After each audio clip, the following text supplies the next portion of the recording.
Oke, halo Mas. Selamat datang di sesi ngobrol bareng saya Mas. Siap.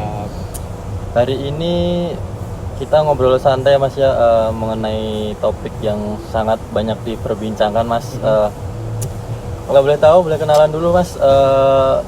Sedikit dulu mungkin, eh, bisa kenalan, bisa cerita latar belakangnya Mas, awal-awal Dengan diri perkenalan.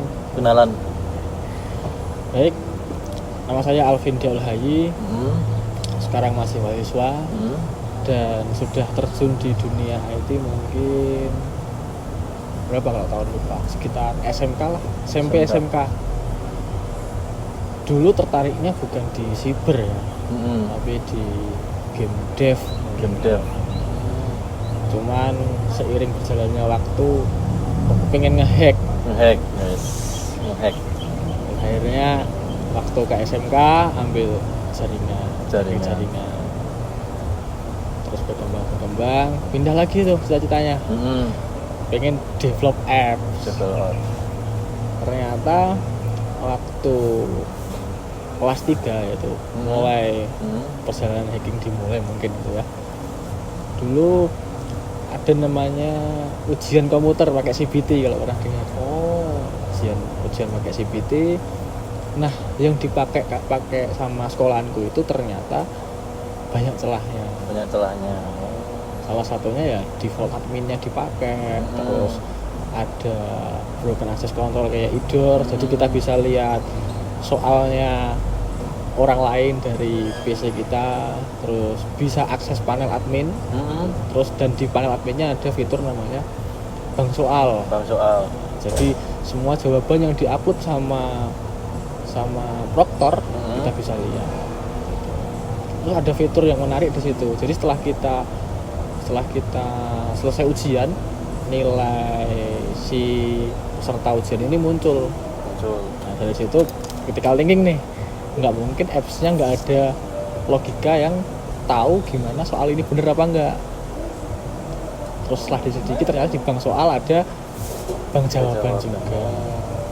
Nah, mungkin kalau dari flashback Mas, ke masa awal, kira-kira momen apa sih Mas yang Mas Alvin akhirnya yakin buat fokus ke dunia security ini Mas? Oke. Dan kebetulan waktu kuliah saya dulu ambil di PTN negeri. Cuma nggak keterima, ternyata keterima di swasta. Di kampus yang sekarang di Amikom. Setelah di Amikom ternyata ketemu hacker semua. Gitu. Di himanya Tekom hacker semua. Alumni banyak yang kerja sekarang di dunia siber sekarang. Akhirnya ya ngikutin arus nih. Akhirnya setelah dari situ terjun juga ke organisasi di juga siber, banyak kenalan juga, terus akhirnya mantap buat masuk ke siber security. Gitu ya.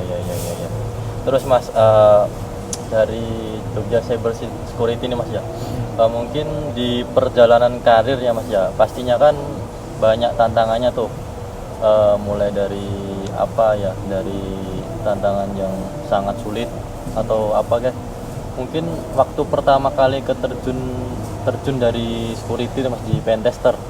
Nah itu, mulai tahapan dari junior ke mungkin sekarang profesional Mas ya. Masih junior ya, profesional lah. Mungkin tantangan terberat apa yang Mas Alvin apa itu? Terberatnya lebih ke mengendalikan diri ya. Jadi kita itu kan kalau di siber apalagi pentest dituntut untuk mencari celah sistem orang lain, yang dimana kita juga harus mencari celah orang lain. Ternyata kita blend dengan kemampuan diri kita sendiri, yang dimana pengalaman masih kurang, cuman modal aku pasti bisa. Nggak belajar dari scratch dulu langsung to the point, ngehack ini ngehack itu. Jadinya kita blend, nggak tahu sisi mana yang kita kurang di diri kita, jadinya kita bingung mau kemana. Itu intinya jangan pernah ngerasa kayak aku udah jago, terus belajar. Terus kemudian Mas, pasti juga ada momen-momen yang lebih bangga nih Mas. Boleh nggak Mas ceritain salah satu pencapaian Mas Alvin nih memorable selama berkecimpung di bidang security, terutama di pentester ini Mas? Apa Mas? Ini dulu pernah dapet celah di bank gitu. Bank itu kan kalau boleh jelas sedikit ya, dia itu pakai yang namanya core banking. Core banking. Jadi servernya itu pakai core banking yang dimana server itu cuman bisa diakses internal banking, dan itu nggak boleh ke expose ke publik, bahkan IP-nya pun nggak boleh ke expose. Ternyata ada salah satu bank yang dia nggak expose IP servernya mereka, ke expose, dan ternyata ya kita bisa masuk ke dalam servernya. Itu nomor berkesan itu. Itu banyak ya dari nasabah lah. Dan kebetulan waktu di report juga langsung ditangani sama direktur. Berarti langsung gercep ya Mas ya? Gercep, dan direkturnya juga menawarkan kalau mau langsung kerja di sini cuman harus punya sertifikat. Dan waktu itu nggak punya sertifikat, cuman punya tadi keyakinan bahwasanya aku cuman bisa. Dari situ terus mulai sadar dan tertantang bahwasanya kita nggak cukup nih cuman otodidak bisa tanpa ada pengakuan, seperti contohnya sertifikat atau achievement, kita nggak bisa. Itu yang berkesan sampai sekarang. Makanya jangan pernah berhenti belajar. Oke Mas. Kemudian Mas, menurut Mas Alvin nih, skill atau mindset apa sih yang wajib banget dipunyai kalau seorang pentester yang pengen sukses di bidang security ini Mas? Ya, jangan pernah menyerah. Karena gimana ya, teknologi itu berkembangnya lebih cepat. Contoh saja AI itu didevelop untuk mengembangkan suatu teknologi gitu kan. Coba kalau dibalik, gimana kalau AI dia mengembangkan AI itu sendiri? Gimana apa nggak lebih cepat? Dan nanti diterapin ke semua elemen. Ya kan? Dari semua teknologi bisa di cover sama AI. Jadi kita ada kemungkinan kita ketinggalan, ada kemungkinan kita lebih jago. Cara berpikirnya gini, kalau tanpa AI aja kita sudah bisa belajar. Apalagi ada AI, makin banyak resource belajar kita. Iya benar. Apalagi sekarang AI yang makin berkembang pesat ya. Resource-nya banyak. Kadang alasan resource-nya bahasa Inggris, resource-nya susah. Ada AI dimanfaatkan. Jadi mindset-nya semakin berkembangnya teknologi, gunakan teknologi itu untuk belajar dan terus berkembang. Siap. Nah, kemudian Mas, kalau dilihat sekarang Mas, kan menurut Mas tadi kan membahas AI ya Mas ya. Nah, dunia security ini kan semakin lama berkembangnya semakin pesat. Apakah khususnya di maraknya AI ini teknologi baru, dari kacamata Mas Alvin nih Mas, perubahan terbesar di industri itu bagaimana Mas? Oke. Kalau dari sisi ofensif ya, ada menguntungkan, ada yang malah tambah challenging gitu.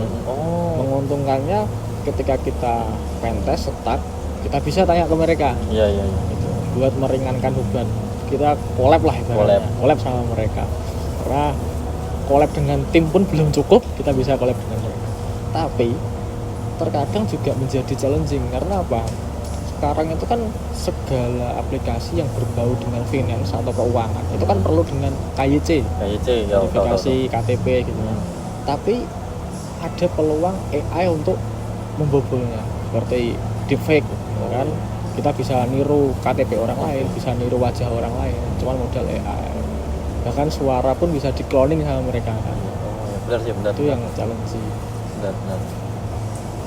Terus terakhir penutup. Nah, kalau misalnya nih Mas, dikasih waktu buat ngobrol sama diri sendiri Mas, pas awal-awal belajar dulu, mungkin saran apa yang bakal Mas Alvin kasih kepada diri sendiri Mas? jangan mudah untuk merasa bisa, walaupun sebenarnya kita juga bisa. Iya. Dan selalu mengkosongkan gelas ketika kita ketemu orang baru. Gitu. Anggap semua orang yang kita baru kenal itu sebagai mentor. Sekalipun orang yang bakal kita temuin itu adalah seorang penipu, seorang penjahat, ketika kita berhasil ditipu oleh mereka, kita bisa belajar. Berarti saya masih bodoh, masih bisa ditipu oleh orang.